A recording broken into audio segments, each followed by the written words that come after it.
आज मैं सर्वाइव करने वाला हूँ 100 days cherry biome only world के अंदर। और यहाँ पर सर्वाइव करना इतना भी आसान नहीं होने वाला है, क्योंकि यहाँ पर दूर दूर तक कोई भी स्ट्रक्चर स्पॉन नहीं होता, जो कि इसे और भी मुश्किल बनाता है। और ऊपर से मैं इसे हार्डकोर में खेलने वाला हूँ, और इसी के साथ हमारे यहाँ पे कुछ गोल्स भी रहने वाले हैं। पहला अपने लिए फुल्ली इंचेंटेड डायमंड आर्मर और टूल्स बनाना, और दूसरा अपने लिए एक बढ़िया सा बेस बिल्ड करना, तीसरा एंडर ड्रैगन को मार के गेम को एंड करना। और ये सब मैं करने वाला हूँ सिर्फ 100 डेज के अंदर। तो वीडियो को स्किप किए बिना एंड तक जरूर देखना। तो डे 1 के अंदर मैं पहुंच चुका था वर्ल्ड के अंदर, और ये देखने में काफ़ी ज़्यादा सुंदर लग रहा था। और यहाँ पर एक शीप भी थी, तो हमारा बेड भी यहाँ पे इजीली बन जाएगा। तो सबसे पहले हम यहाँ पे कुछ लकड़ियाँ इकट्ठा कर लेते हैं, और उसके बाद मैं यहाँ पे एक वुडन की एक्स और एक पिकैक्स बना लेता हूँ। और उसके बाद मैं फटाफट से चला जाता हूँ यहाँ पे बेड के लिए वूल इकट्ठा करने के लिए। फिर मैं चला जाता हूँ स्टोन माइन करने के लिए, ताकि मैं अपने टूल्स को स्टोन में अपग्रेड कर सकूँ। और उसके बाद मैं निकल जाता हूँ यहाँ पे सेफ एरिया ढूंढने के लिए, जहाँ पर हम अपना बेस बना सकते हैं। और ये वाला एरिया काफी अच्छा लग रहा था मेरे को। क्राफ्टिंग टेबल यहाँ पे प्लेस कर देता हूँ, और एक फर्नेस क्राफ्ट कर लेता हूँ, क्योंकि हमारा हंगर बार काफी डाउन हो चुका था। और इस 100 डे की जर्नी में मैं भूख से तो बिल्कुल नहीं मरना चाहता। और यहाँ पे मेरे पास जो भी खाना था उसे मैं यहाँ पे कुक करने के लिए छोड़ देता हूँ। और ये शीप पता नहीं यहाँ पे अकेले क्या कर रही है फर्नेस के पास, क्या मतलब कि मैं उसे और रात में ज़ोंबी से बचने के लिए एक बेड क्राफ्ट किया। और डे 1 हमने यहाँ पे इजीली सर्वाइव कर लिया था। मैं यहाँ पे कुछ लकड़ियाँ इकट्ठा करने लग जाता हूँ। मैं निकल जाता हूँ यहाँ पे एक बढ़िया सी केव ढूंढने के लिए, जहाँ पर मेरे को कुछ रिसोर्सेज मिल सके। लेकिन यहाँ पे एक केव मिली थी, लेकिन वहाँ पर एक ज़ोंबी और एक क्रीपर मेरे पीछे पड़ जाता है। और इन दोनों को निपटाने के बाद मैं यहाँ पे दोबारा से निकल जाता हूँ। और केव तो हमें मिली नहीं, तो मैं सोचा पानी में देख लूँ, क्या पता कोई आयरन मिल जाए। लेकिन यहाँ पर भी कुछ नहीं था। यहाँ पे आयरन तो नहीं मिला, लेकिन मेरे को एक रूइंग पोर्टल मिल जाता है। और यहाँ पे एक चेस्ट भी थी, जिसके अंदर काफी अच्छी लूट थी। और यहाँ पे सबसे इंपॉर्टेंट एक गोल्डन एप्पल, जिससे हम आगे फ्यूचर में विलेजर को क्योर कर सकते हैं। और यहाँ पे रात भी होने वाली थी, तो मैं यहाँ पे घर वापस आ जाता हूँ। और यहाँ पर एक स्केलेटन खड़ा था, जो कि भाई पूरा कॉपर का आर्मर पहन के आया हुआ था। मेरे को तो लगा कि भाई अभी तो मैं मर जाऊंगा, क्योंकि मेरे पास यहाँ पे शील्ड भी नहीं थी। और काफी आसानी से मैंने इसे मार दिया यहाँ पे। और मेरे को यहाँ पे जो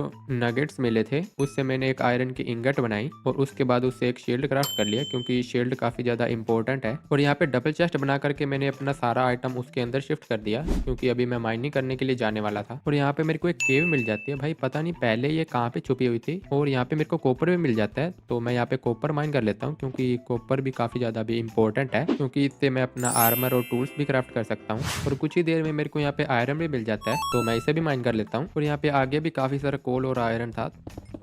और उसके बाद मैं यहाँ पे एक फर्नेस में काफ़ी सारा कॉपर को स्मेल्ट होने के लिए रख देता हूँ। और उसके बाद मैं अपना पूरा आर्मर कंप्लीट कर लेता हूँ। और फिर मैं अपने टूल्स को भी कॉपर और आयरन में अपग्रेड कर लेता हूँ, और आगे चले जाता हूँ कुछ डायमंड वगैरह ढूंढने के लिए। और माइन करते हुए मेरे को यहाँ पे एक स्पाइडर का स्पॉनर मिलता है। इन सभी को यहाँ पे खत्म करने के बाद मैं चेस्ट लूटने के लिए जाता हूँ, लेकिन यहाँ पे कचरा भरा हुआ था। उसके बाद मैं आगे और लूट ढूंढने के लिए चला जाता हूँ। और यहाँ पे मेरे को एक काफ़ी बड़ी सी केव मिलती है, जहाँ पे आई थिंक डायमंड्स वगैरह हो सकते हैं। उसके बाद मैं माइन करके यहाँ पे नीचे जाता हूँ, और यहाँ पे काफ़ी सारा आयरन भी था। और यहाँ पे दो ज़ॉम्बी मेरे स्वागत के लिए खड़े हुए थे, तो मैंने इनका भी स्वागत काफ़ी अच्छे से किया।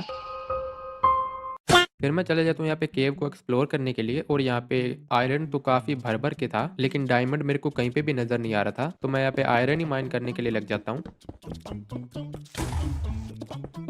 और फाइनली मेरे को यहाँ पे डायमंड्स भी मिल जाते हैं। नाइस। और उसके बाद मैं और आके चला जाता हूँ, और यहाँ पे मेरे को कुछ और डायमंड्स भी मिलते हैं।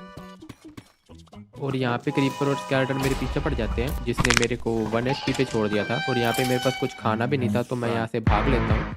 और वापस आते ही मैंने अपने सारे लूट को चेस्ट में स्टोर किया। और उसके बाद मैं अपने सारे आयरन और गोल्ड को स्मेल्ट होने के लिए रख देता हूँ। और उसके बाद मैं अपने लिए एक फिशिंग रोड बनाता हूँ, और चला जाता हूँ यहाँ पे फिशिंग करने के लिए। और थोड़ी देर फिशिंग करने के बाद कुछ फार्मिंग करी, ताकि मैं एनिमल्स को कैप्चर कर सकूँ। और उसके बाद मैं अपने सारे टूल्स को डायमंड में अपग्रेड कर लेता हूँ। तो अभी हम काफी ज्यादा स्ट्रॉन्ग हो चुके थे। तो अभी टाइम था अपना पहला बिल्ड बनाने का। उसके लिए मेरे को काफी सारे रिसोर्सेज चाहिए थे, तो मैं वो इकट्ठा करने माइन में चला जाता हूँ।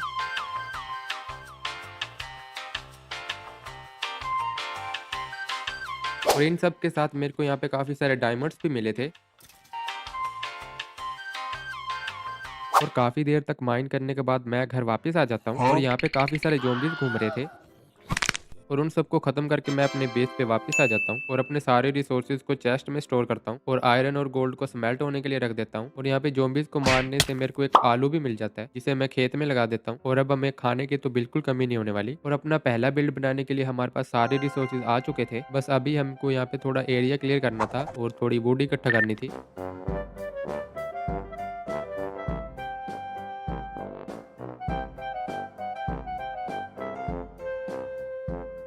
और यहाँ पे मैंने काफ़ी सारा एरिया क्लियर कर लिया था और मेरे पास यहाँ पे लकड़ियाँ भी काफ़ी सारी हो चुकी थी।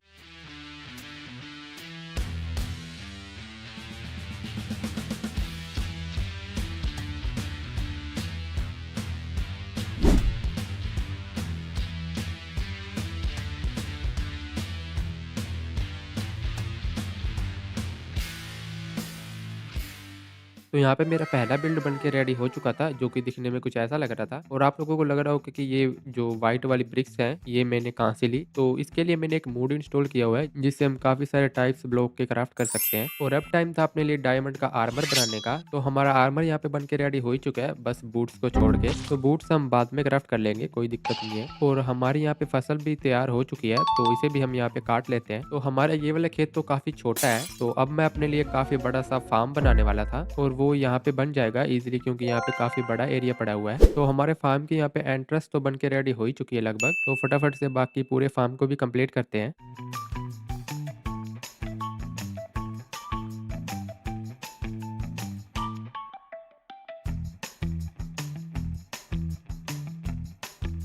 तो हमारा फार्म यहाँ पे बन के रेडी हो ही चुका है और हमारे पास यहाँ पे जो कुछ भी था उगाने का मैंने वो लगा दिया। और अब मैं जाने वाला था डायमंड माइन करने के लिए। तो यहाँ पे मैंने कुछ आलू रखे थे पकने के लिए, तो उसे उठा लेते हैं और उसके बाद मैं चला जाता हूँ यहाँ पे सीधा डायमंड माइन करने के लिए।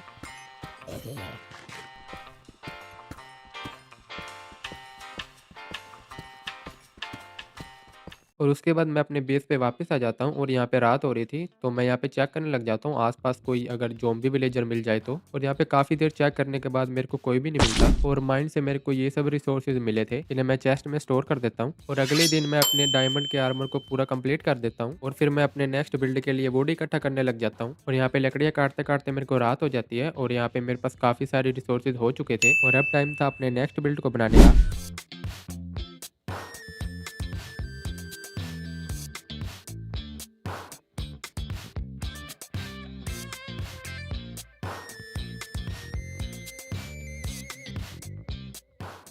और यहाँ पे मेरे को एक ज़ॉम्बी विलेजर भी मिला था और इसे क्योर करने के लिए मेरे पास कोई पोशन भी नहीं था, तो ये यहाँ पे डिस्पॉन हो जाता है। और यहाँ पे मैं ऑलरेडी कैरेट की फार्मिंग कर रहा था, जो कि मेरे को ज़ॉम्बी से मिली थी। और यहाँ पे मैंने अपने फार्म को थोड़ा अपग्रेड भी किया था, जो पहले से थोड़ा बेटर है। और यहाँ पे मैं सोने की तैयारी कर ही रहा था, उतने में यहाँ पे बाहर एक वेंडरिंग ट्रेडर खड़ा हुआ था और ये यहाँ पे आलू के बदले एमरल्ड दे रहा था और एक अकेशिया की सैपलिंग भी, जो कि अभी तो हमारे औकात से बाहर थी। तो मैं इसे एमरल्ड ही ट्रेड कर लेता हूँ और इसने सिर्फ 2 ही एमरल्ड दिए, तो मैं इसके लामा को यहाँ पे किडनैप कर लेता हूँ। मुझे अपने घर जाना है। और उसके बाद मैं चला जाता हूँ यहाँ पे ऑब्सीडियन ढूंढने के लिए। और यहाँ पे पास में मैंने एक लावा पूल देखा था, जो कि हमारे घर के पास में ही है। तो यहाँ से मैं फटाफट से ऑब्सीडियन माइन करने लग जाता हूँ और फिर मैं अपने पोर्टल को बिल्ड करने लग जाता हूँ।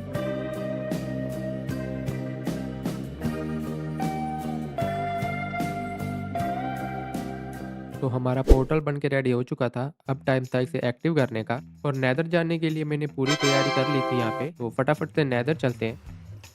और नेदर में मैं काफ़ी अच्छी जगह पे स्पॉन हुआ था और उसके बाद मैं निकल जाता हूँ फटाफट से यहाँ पे फोर्ट्रेस ढूंढने के लिए। और काफ़ी दूर ट्रैवल करने के बाद भी मेरे को यहाँ पे फोर्ट्रेस नहीं मिलती है। और यहाँ पे मैं काफ़ी सारा गोल्ड भी लेके आया था अपने साथ, तो मैं यहाँ पे इससे ट्रेडिंग करने लग जाता हूँ। और ये भी यहाँ पे कचरा ही दे रहा था। और यहाँ पे ट्रैवल करते करते मेरे को यहाँ पे एक ड्राइड घास भी मिल जाती है, जिसे हम ट्रैवल के लिए यूज़ कर सकते हैं। और उसके बाद मैं आगे जा ही रहा था, उतने में यहाँ पे ये आग उगलने वाले गुब्बारे मेरे पे हमला कर देते हैं। शायद से ये मेरे साथ कैच कैच खेलना चाहते थे और इन दोनों को मैंने हरा दिया।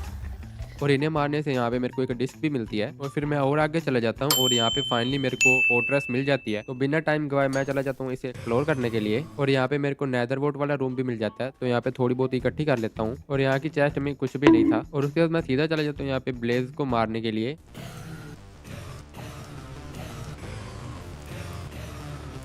और इनफ ब्लेज रोड होने के बाद मैं पोर्टल के पास आ जाता हूँ और यहाँ पे इनसे थोड़ी बहुत ट्रेड करी, जहाँ से मेरे को काफ़ी सारी लूट मिल जाती है। और उसके बाद मैं घर आता हूँ, अपनी सारी लूट को चेस्ट में स्टोर करता हूँ। और उसके बाद मैं फिर से चला जाता हूँ नेदर के अंदर, क्योंकि मेरे को काफ़ी सारे एंडरमैन को मारना था। और उसके बाद मैं इनको बोट में बिठा के मारना शुरू कर देता हूँ। पहले वाले से तो एक भी एंडर पर्ल नहीं मिलती। और यहाँ पे 14 एंडर पर्ल इकट्ठा करने में ही हालत खराब हो चुकी थी। और उसके बाद मैं सीधा घर आ जाता हूँ और अब टाइम था स्ट्रॉन्गहोल्ड में जाने का। और उसके लिए मैं यहाँ पे घास्ट को ग्रो होने के लिए छोड़ देता हूँ, क्योंकि इजी से जाएंगे। और उसके बाद मैं यहाँ पे कुछ आई ऑफ एंडर क्राफ्ट करता हूँ। और यहाँ पे हमारी घास्ट भी बड़ी हो चुकी थी, तो फटाफट से इसे सैडल पहनाते और चलते हैं स्ट्रॉन्गहोल्ड ढूंढने। और यहाँ रास्ते में मेरे को एक विलेजर आउटपोस्ट भी मिला था, जिसकी चेस्ट में इतनी खास लूट तो नहीं थी और उसी के पास में यहाँ पे स्ट्रॉन्गहोल्ड भी था। तो यहाँ पे सस्ता सा वाटर बकेट क्लच करके मैं उसके अंदर आ जाता हूँ और यहाँ पे अपने पालतू की सारी चीजें थी वो मैंने यहाँ पे चेस्ट के अंदर शिफ्ट कर दी। और यहाँ पे थोड़ी देर ढूंढने के बाद मेरे को एक लाइब्रेरी भी मिल जाती है, जिसकी चेस्ट के अंदर मेरे को एक ट्रिम और कुछ बुक्स और पेपर्स मिलते हैं। और बुक्स की तो वैसे भी यहाँ पे कमी नहीं थी, क्योंकि यहाँ पे काफी सारे बुक शेल्फ थे। तो मैं फटाफट से यहाँ पे सारे को माइन कर लेता हूँ। और यहाँ पे कुछ और चेस्ट भी थी जिनके अंदर काफी अच्छी लूट थी। और यहाँ पे मेरे आर्मर पे लगाने के लिए मेरे को पूरी 4 ट्रिम्स मिल चुकी थी। और थोड़ी देर में मेरे को यहाँ पे पोर्टल वाला रूम भी मिल जाता है, और इसे मैं यहाँ पे पूरा एक्टिव नहीं करता, जब हम अगली बार आएंगे तभी इसे एक्टिवेट करेंगे। और सारी लूट लेकर के मैं घर वापस आ जाता हूँ और अपनी गास्ट को यहाँ पे बांध देता हूँ। भाई ये उड़ के कहीं भी चले जाती है। और अब टाइम था अपने आप को इंचेंटमेंट से अपग्रेड करने का।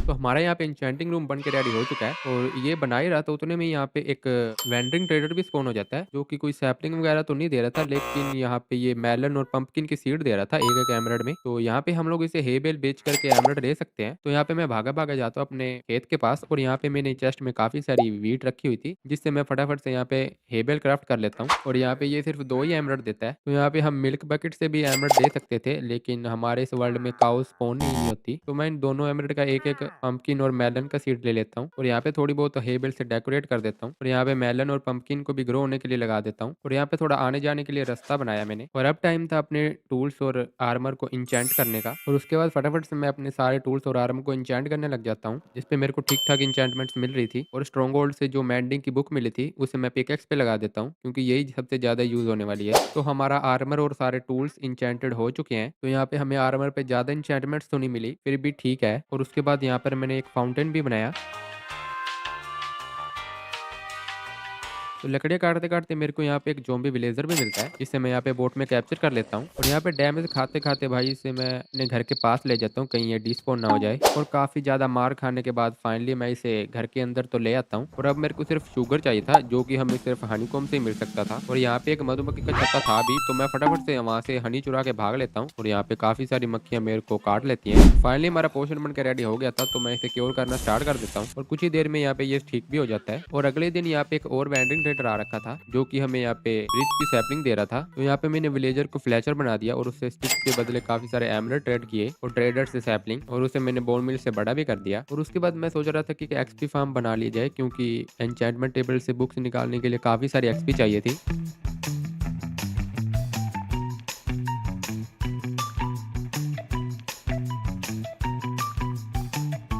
और हमारा एक्चुअली फार्म भी यहाँ पे बन के रेडी हो चुका था, जो कि काफी अच्छा वर्क कर रहा था। और उसके बाद मैंने अपने पूरे आर्मर्स और टूल्स पे अनब्रेकिंग लगा दिया। और यहाँ पे मेरे को वेंडिंग ट्रेडर से पेल ओक की सैपलिंग भी मिल गई थी। और यहाँ पे मैं काफी सारी लकड़ियां काट के इकट्ठे करता हूँ, क्योंकि मेरे को अपना घर बनाने के लिए ये वाली वुड चाहिए थी।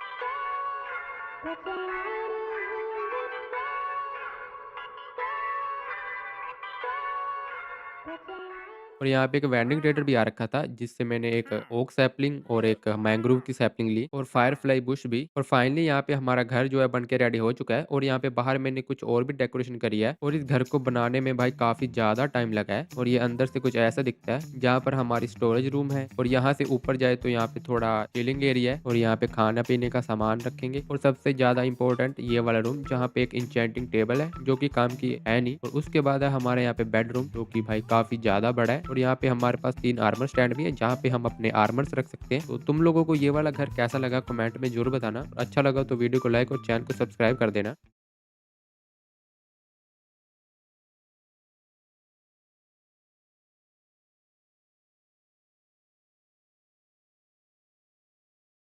और यहाँ पे हमारा ब्रिज भी बन के रेडी हो चुका है, जो कि सिर्फ एक्सपी फार्म के पास ही जाता है और ये इतना इंपॉर्टेंट था भी नहीं, लेकिन फिर भी मैंने बना ही दिया। और उसके बाद मैंने यहाँ पे एक छोटा सा हनी फार्म भी बनाया, जो कि काफी अच्छे से वर्क भी कर रहा है। और उसके बाद मैंने अपने बो को पूरा मैक्स किया और इसे मैक्स करने में भी काफी ज्यादा टाइम लगा था। और यहाँ पे मैंने काफी सारी गोल्डन कैरेट्स बनाई, क्योंकि अब हम लोग जाने वाले थे एंडर ड्रैगन को मारने के लिए। लेकिन उससे पहले हमारे पास यहाँ पे कुछ ट्रिम्स पड़ी थी, जो मैं अपने आर्मर पे लगाना चाहता हूँ। तो एंड से हम लोग इलाइट्रा भी लेकर आने वाले थे, तो यहाँ पे मेरे पास कुछ पेपर पड़े थे रॉकेट्स बनाने के लिए, और इन पेपर से जितने भी रॉकेट बन सकते थे वो मैं बना लेता हूँ। और उसके बाद अपने आर्मर पे ट्रिम लगाई और अब हम बिल्कुल रेडी थे एंडर ड्रैगन को मारने के लिए। लेकिन हमारा आर्मर जो है यहाँ पे काफ़ी ज़्यादा डैमेज हो चुका है, क्योंकि हमारे पास यहाँ पे मेंडिंग नहीं थी। तो फटाफट से आर्मर और टूल्स को रिपेयर करते हैं और चलते हैं एंडर ड्रैगन को मारने। और पोर्टल को एक्टिवेट करने के बाद मैं आ जाता हूँ सीधा एंड के अंदर, और उसके बाद मैं यहाँ पे लग जाता हूँ फटाफट से क्रिस्टल फोड़ने के लिए। और यहाँ पे मैंने सारे क्रिस्टल को फोड़ दिया था और अब बारी थी एंडर ड्रैगन की।